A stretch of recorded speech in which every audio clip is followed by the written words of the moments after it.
Ladies and gentlemen, Adam Sandler is one of the more prolific actors as of late, but beginning back with Saturday Night Live in the 1990s and running through really to the mid-2000s or so until Paul Thomas Anderson and some others got a hold of his prowess. He was doing some of the dumbest, most childish, silliest, unbelievable comedies that I absolutely adored. He's really taken a turn at that awards-worthy material that would be considered more dramatic or serious tone. Well, we had another buffoon, childish movie come out that was a sequel to one of those that I loved from the 90s recently, and that was Happy Gilmore 2. And we also have another Oscar-friendly, perhaps nominated performance from Mr. Sandler in Jay Kelly in just a couple months from now. So it got me thinking, you know what? Sandler has got a resume that should really be talked about because it is all over the fucking place. I'm going to do a tier list today of The Sandman, and it's going to include the 40 movies of his that I've seen going all the way back to the early 90s.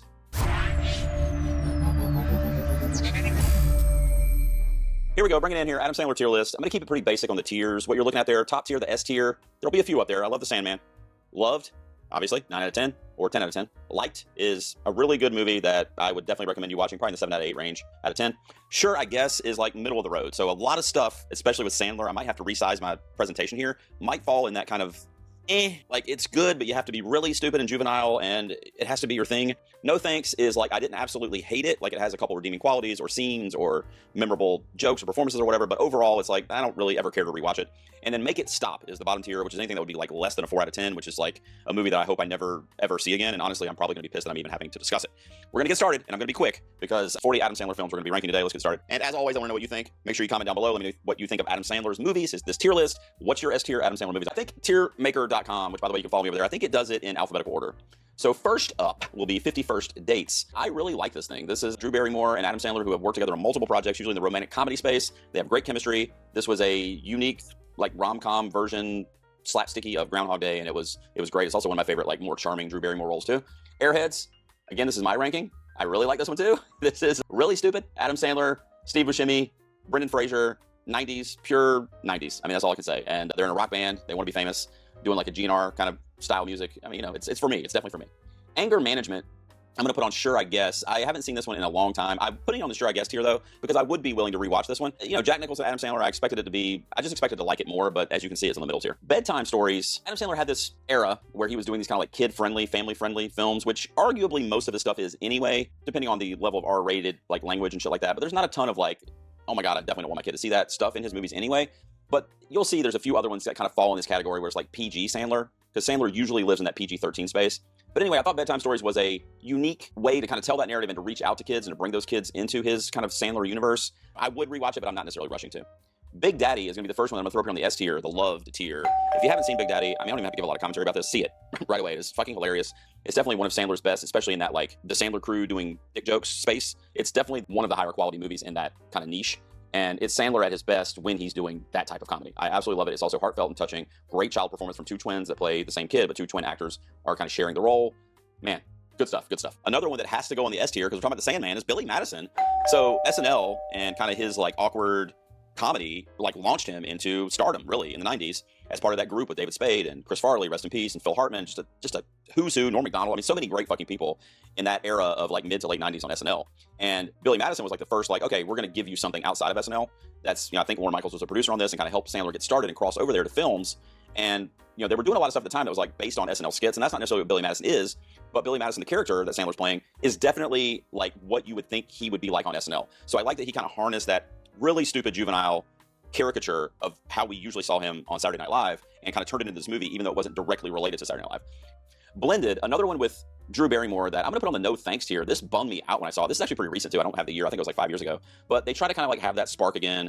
And it's a cliche story, like two people that hate each other get set up and they're in the same, I think there's two weddings going on at the same time or something like that. So they have to coexist in this space. You've heard that plot that I just gave you like 1,000 times in the last like 20 years. And this was one of the ones that was a miss for me. There's some decent like rom-com jokes in it, but overall, if I never see this thing again, I'll be fine. Click was one of the more popular ones. I'm gonna put it on the like tier only because I rewatched it recently, like in the last year or so, because we did a movie night here and my kids had never seen it. And it was good for them to see it. And Christopher Walken's in it, which I'd forgotten about actually. He's fucking phenomenal in it, as basically playing himself. It's kind of like this angel or whatever. But it just didn't hold up for me on that viewing, like 6 months ago when I watched it. I don't know why. Like, I remember when I saw this when it came out, I was like, that shit's great, but it just didn't hit the same. And my kids did like it. And it's a really cool premise, you know, pause your wife when she's yelling at you, or fast forward through some shit that you don't want to do, like a kid's birthday party or whatever. We all kind of have that thought. So I did like the kind of angle, but at the end of the day, it just didn't hold up as well as I would have liked for it to have. And then 8 Crazy Nights, I'm gonna put on Sure I Guess. This was like a animated movie that he voiced and wrote, and it's based on a lot of the comedy that he kind of became popular for, with, like I said, with SNL and some other stuff in the 90s. And it's the Jewish side of Christmas. Of course, the Hanukkah song and his holiday album, the music, is a lot of like Sandler's popularity as well. So I did love a lot of that stuff incorporated, and I'm not gonna put it on no thanks, but at the same time, it's middle of the road, because it's like I would like to rewatch it at the holiday season. It's been so long since I've seen it. It's okay. Funny People, we get to see, now this was Judd Apatow. And what Apatow did is he kind of made this movie as a collaborative film with a lot of comics and people that he knew in the comedy space in Hollywood, writers even, Seth Rogen, you know, there's a lot of folks in here. And it's like stand-up comics or people in comedy and what they're like when the camera's not on, when they're not on stage, right?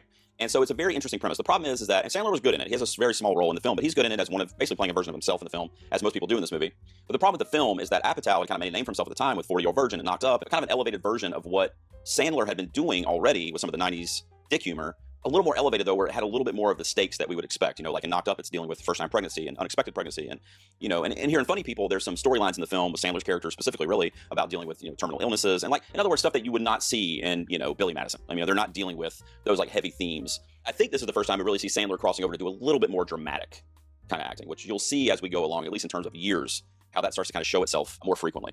Grown Ups, the first one I'll put on Sure I Guess. It's okay. It's PG Sandler, and you heard me talking about that a little bit. So I think Grown Ups and the sequel as well, I'll talk about it just briefly in a second. I think the two of them would have worked better, generally speaking, if they had leaned more into the Billy Madison, Big Daddy, like PG-13 / borderline R route, and we'd gotten some of the like sexual jokes and bad words. I didn't like the PG package that it came in. And then Grown Ups 2 is even worse. That's actually going to go on Make It Stop, because I hated that sequel. I mean, that was literally, and I know that this could be said for a few of these, a handful of these, but honestly, Sandler had become so big at that time, I'm not even joking you, that of all these movies, that's the movie that I think was like, hey, 7 or 8 friends, Chris Rock, David Spade, hey, Kevin James, you know, like 7 or 8 of them that are like that core comedy friend group. Let's go on vacation, and then I'll, you know, tell the studio to bring some cameras and we'll film it, we'll turn it into a movie. That's what it felt like. No narrative, no stakes, no characters that were new, really. The jokes were bland or regurgitated from the first one, and it was PG again, so it just didn't work for me. That's going to be the first one on that Make It Stop tier. So then we have another couple sequels here. We have Happy Gilmore and Happy Gilmore 2. Just came out a couple weeks ago on Netflix. Now, Happy Gilmore 2 is actually what sparked me to do this tier list, along with Sandler's upcoming role in Jay Kelly, which, if you follow me for Oscars, you know that I'm predicting him to be nominated for supporting actor for the Academy Awards this year, as well as Jay Kelly getting a lot across the board. The first one, let's start there, because I got some commentary about the sequel that is fresh in everybody's mind. The first one is going to go in the love tier, S tier, you're goddamn right. I mean, do I even need to like, you know, I don't think I even need to describe what I'm talking about, but Happy Madison, the production company that Sandler founded, kind of starts kicking into gear with Happy Gilmore. And that's when it kind of like, we're talking billions of dollars. We're talking the guy he can do anything he wants after Happy Gilmore. I think that's the movie that crossed him over to like, okay, Sandler's still the quirky SNL dude, but because of the success of a few of these films up to Happy Gilmore, what do you want to do, man? And then, of course, fast forward to the Netflix relationship he has now the last like 7 or 8 years, and it's like, you're really doing things to do. So we'll get there on a couple of those, and the first one is going to be Happy Gilmore 2. So I just want to tell you that I don't understand, and I know that there's some critics in the space that just hated it, and they love the original. And that, I literally can't get my head around that, because there's some very strange choices made in the screenplay with what happens to some legacy characters from the first film. I understand that, but I think that was an effort to explain away why those particular people couldn't be in the movie. I don't want to spoil it for those of you that haven't seen part 2. So, but you can think that's like a weird way to write a character off and still like the movie, which is where I am. Now, I'm going to put it on my Sure I Guess here. It's not one that I'm like defending on the top of the mountain, dying on the hill for, but I just don't understand the like negative reviews and the people that would have it down there on the bottom tier or the bottom couple tiers, like, unless you don't like Sandler and unless you didn't like the Happy Gilmore character. Like, it's a very similar tone and style to that first film. So the whole thing is just kind of weird to me personally, and I don't dislike it. I'm probably going to be rewatching it soon, actually, because my son Logan wants to watch it, so we'll be checking it out. But it's on that middle tier, it's fine. So Hotel Transylvania, how many are there? 3 of them? I think this is the first one. Is this the first one? God, I can barely see the posters. This is the first one. It's the S tier. Sandler voicing Dracula, fucking inspired.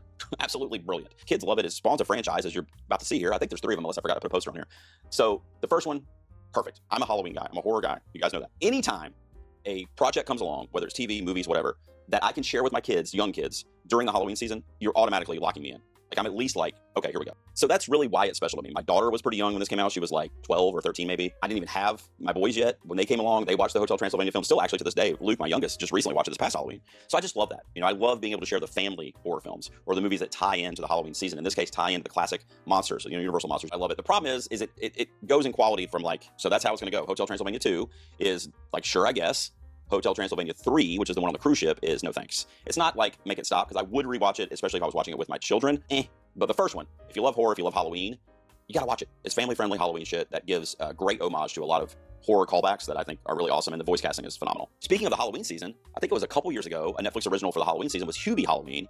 Sure, I guess. I told you that was probably gonna be the most used tier on this video. It's fine. You know, the character that he's playing with the like weird accent, and he's like, I don't know, mentally challenged, I guess is what you're supposed to say, but you know, he sounds like that's what he's trying to be. I don't really know if he is like special or if he's slow or what, I don't know. And it's never really explained to us. And he's just kind of playing that dim-witted character who lives in Salem, Massachusetts, which actually shot this up for me, likability, because I've been there around the Halloween season, and I'm a huge Boston Red Sox fan. I love that whole area in Mass. So for that to be featured, and for me to find out that it was actually filmed there, and that Sandler's a big fan of that area as well, and wanted to kind of do something for that community, like make money for them, have the production there, it was just awesome. They went to the Salem Witchcraft Museum, which I've actually been to, so it was really cool to have that town that I know pretty well featured in the movie. The character was weird to me. It was a weird, I guess, caricature that he was doing of a dim-witted person who never leaves his hometown. I don't know, it was weird. Hustle is loved. I'm putting on the S tier. You know, it's a little long in terms of like the movie. It's like 20 minutes too long maybe, but this is Sandler doing his dramatic shtick. And so far, we've really only seen one of those so far, if you want to count Funny People. So this is like the first one that I'm really recommending that he's crossed over to that dramatic realm. Now, he does still do the comedy, laid back, I'm wearing my sweatpants everywhere Sandler, where that's basically a version of himself. I think he won the Film Independent, and he had that amazing speech that like his teenage daughter wrote for him or whatever, and he was using all the lingo at the time, the hot language or whatever. But it's a great movie about him being a basketball scout who's a purist and who, you know, is very traditional in his views of the game of basketball and pros and their relationship to like sponsorships. And, you know, he finds this player who he knows it could very easily be one of the top tier players in the NBA, but because of all the politics involved, he's from another country, etc., Sandler has to kind of go out on a limb to basically sponsor the kid by himself, you know, because the team he's recruiting for, which I think was the 76ers in the movie, doesn't want to have anything to do with him because of his past and other country and blah, blah, blah, blah.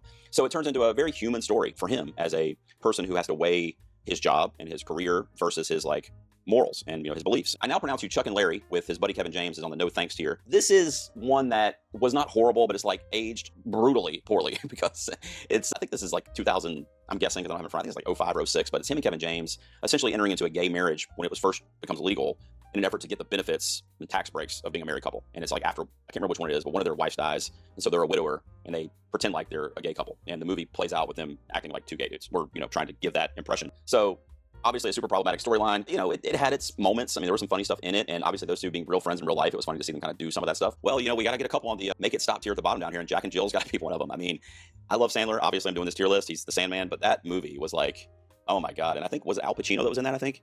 And I was just like, what in the hell? How much money does Sandler have at this point that he was even able to make this? But another one that, not necessarily as problematic as Chuck and Larry, but like is Sandler, and then he's playing his twin sister, a girl in the movie. Sandler's doing a dual role here. Both performances are really stupid, like goofy, I mean. And it just wasn't really funny because once that bit wears off of him in the Mrs. Doubtfire get up, basically, once you kind of see that a couple scenes, the joke's over. I mean, again, it would be like if this was an SNL skit, it probably would have been freaking hilarious. It would be one of the most popular on YouTube 5-minute skit. But as a 90-minute movie, even with somebody like Pacino, you know, no thanks, I'm good. Make it stop. Just go with it. We get Jennifer Aniston in a bikini at, I think, the age of 50 when they made this, or like right before 50. Dude, what a fucking smoke show. Oh my God. I know that's not what I'm grading, but if I was grading Aniston roles, S tier. This is a good one where it's very similar to kind of what I said with Blended, but it's done right. And I think the performance of Aniston kind of being introduced to this world of Sandler, which she's kind of in now and they're good friends, with the murder mystery movies that came later, is great because, you know, she needs something, he can give her something, he needs something. So they enter into this like fake union on this vacation, and then the fake relationship, they kind of start to, you know, come closer together in real life, and they start to see like maybe we do like each other, maybe we do have things that, you know, we can forgive or whatever. So it's a great cliched storyline that they do a good job of, namely because of the performances and because of Aniston in a bikini. Sorry. Leo is one of my favorite animated movies of the last couple years, honestly. I really, really like this thing. I hate that it didn't get a theatrical release. I think it was in 2023, I think this came out. And I remember it came out right when Disney's Wish came out, which was a theatrical release. And it was, you know, kind of at the end of that COVID era, and people were starting to go out more regularly. And that sucked. I didn't like Wish at all. Came home, put on Leo that weekend, and I was like, this is fucking phenomenal. This is the best animated movie I've seen this year. So again, great voice casting, great comedy, bring some of his friends along, and it's a universal story that kids are definitely going to love, especially of a certain age. There's certain characters in the animated world that when you hear Adam Sandler's voicing insert the blank, you're like, oh my God, it's fucking perfect. In this case, it's a 100-year-old iguana. And then, of course, when he did Dracula in the Hotel Transylvania films, it's like both of those to me are just perfect voice casting. Little Nicky, I did not like. Very similarly to what I said about the character in Hubie Halloween, he's doing a weird, dim-witted, slow person. I don't even know what it is because they don't tell you. Accent and mannerisms, and it has to do with like devil possession. It's actually a really funny premise and story when you hear it on paper, but it didn't work for me. It just didn't play very well at all. If I never see this thing again, I'll be completely fine. One thing you can rewatch that I really liked is The Longest Yard. This is a movie about kind of like a version of The Replacements of the Bad News Bears, where it's like this team of rejects in the game of football, in this case in prison, who are supposed to be the ones that get beat up and they suck and they're the underdogs. And of course, over the course of time, they end up kind of garnering kinship, and the teamwork makes them the best, and they end up kind of excelling when people thought they were going to be the rejects. Great movie, great sports film, a very underseen and undervalued sports film. All right, next up is going to be the Meyerowitz stories. It's funny how this worked out, that we haven't really seen a lot of the dramatic Sandler quite yet. This is one that we saw a little more hints of that. And I kind of mentioned in Hustle, we got hints of it, but it was still kind of the casual, I'm in my sweatpants Sandler. We also get that here. So we're not seeing a lot of branching out from what Sandler typically is like, but it's still a dramatic role kind of rooted in realism and not these weird childish characters, saying dick jokes every 5 minutes. Mr. Deeds is not as good as some of the other ones like 50 First Dates, Happy Gilmore, Billy Madison that I have up there, but it's kind of in that era, that late 90s, early 2000s Sandler, where again, it's really unbelievable premises, but he is so charming and it doesn't matter because it's so funny and you just kind of disappear into that world that you kind of live with the fact that it's just not believable. So in that movie, you got Winona Ryder, love her, so that helps. I'm going to put it on the Sure I Guess tier. I mean, this is one that's really middle of the road for me in terms of that comedy Sandler, so it's okay. The two murder mystery movies, the first one I'm going to put on Sure I Guess because, again, it has Jennifer Aniston, and let's be honest. The other one also had Jennifer Aniston, but I'm going to put that one on No Thanks, the sequel, Murder Mystery 2. It was not really a murder mystery, which was kind of weird. I mean, it was, but it wasn't nearly as intriguing and Clue-like as that first murder mystery, which was a movie that you could rewatch and still have a good time with, even though you know the outcome. And then Murder Mystery 2 was just kind of bland. Pixels is another one that's like that PG Sandler that applies to kids and they can watch it. And it's like him in the video game world. I think Kevin James plays the president in this one of the United States. I think it's this one. Might have to correct my memory. I'm going to put it on Sure I Guess. I mean, it's good. It's just like bedtime stories, almost to the letter in terms of how I feel about it, which is also on this tier. It's PG, it's made for kids, families can watch it, families will not see it. The only difference is bedtime stories is more of like reading and books and fairy tales, whereas Pixels is almost the exact same plot, but with video games and going into that world. Punch Drunk Love is Paul Thomas Anderson, and you're damn right, we have an S tier alert. Adam Sandler should have been nominated for this. This is one of his early film roles that would be considered like a dramatic turn. It did have funny moments, but it was definitely a drama role for him, especially based on everything that he had done prior to this. Now, we saw hints of it prior to Punch Drunk Love in movies like Funny People, but this one was like full on a guy dealing with the trials and tribulations that he was going through in the movie, and it's a PTA film with a brilliant screenplay. So it didn't get enough nominations, period, if you ask me. But it's the only movie, I think, of PTAs that has not received an Oscar nomination at all, which is crazy because it was a great film. And Sandler should have been one of those nominations. But if for some reason you haven't seen this and you like PTA or even Sandler or definitely both, which is my case, then give Punch Drunk Love a shot. I love that movie. Reign Over Me, and that's REIGN, is going to go on No Thanks. This one I didn't even remember when I was looking at his filmography. I had to kind of like watch a trailer of it to be like, oh yeah, I have seen that. Such a saturated storyline that was just done 1,000 times, but there's like a spiritual or supernatural kind of connection between Sandler and the character that Don Cheadle plays. And it's like, did we know each other in a previous life and like a past life and we're back? And it just didn't work for me. Like I said, if I had not watched the trailer for it, I would have sworn I have not even seen this movie. We're going to put Ridiculous 6 down on Make It Stop. This is another one of the Sandler movies that was a cash grab for Netflix and was not that funny. It really wasn't. He brought a lot of the buddies along. It was like an Old West kind of parody, like kind of like what Scary Movie was to the horror genre, Ridiculous 6 kind of was to the Old West. And like, I get it, what they're trying to do, even in the title. And then you had like the Hateful Eight, I think was like the year before this maybe. So I get, what Sandler's trying to do there. And, all these parodies exist for a reason. People like them. But being that this was a Netflix property and that didn't really get promoted very well, I didn't like it. I just barely laughed in this thing, which is crazy because there was a lot of great people in it, including Sandler, that I'm usually a big fan of. Spaceman is interesting. This came out last year, okay? And we're talking about like serious or dramatic Sandler. That was definitely the case in Spaceman. His performance in that movie, I would probably put on S tier. Like if I'm just grading his performance, he's in solitude in this movie. Doesn't share any scenes with literally anybody except maybe one or two in the beginning when we're getting a setup, and flashbacks and stuff. But in the actual film, when he's an astronaut in space, he's alone in the movie, which is also the plot of the film. It's like him dealing with the solitude and what it's kind of doing to his mind, and what's real, what's not. He ends up befriending an alien who is an alien that looks like a giant spider, and it's CGI, and it's in, I think I gave it like a 4 or 5 out of 10 when we reviewed it on our podcast last year. I'm going to put it on no thanks. Another early peek into what I would call dramatic Sandler was a movie called Spanglish. At the time, it was very charming, and it was a bit of a rom-com that you would expect from James L. Brooks, but it did have some serious undertones in it about marriage and fidelity and kids and families. So it did have that family drama aspect to it as well. But essentially, a Mexican immigrant finds work with Adam Sandler and Téa Leoni, his wife in the movie. They're very rich, and they find work to basically be their housekeeper. And she brings her young kids to live there. They have a guest house. And over the course of the film, Adam Sandler, who's like a world-renowned chef, becomes very friendly with her. I won't necessarily say like falls in love with her, because it doesn't really go that far. The movie kind of ends before we know how far it really goes.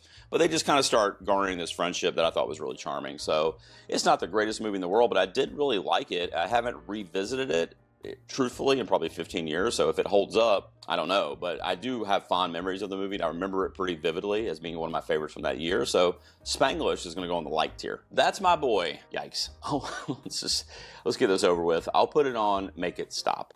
All right. It had a very, very interesting premise that you would think would work with Sandler-based comedy, but it didn't. I didn't like that movie at all. One that I did like that I still have anxiety over seeing is Uncut Gems from the Safdie brothers from a few years ago.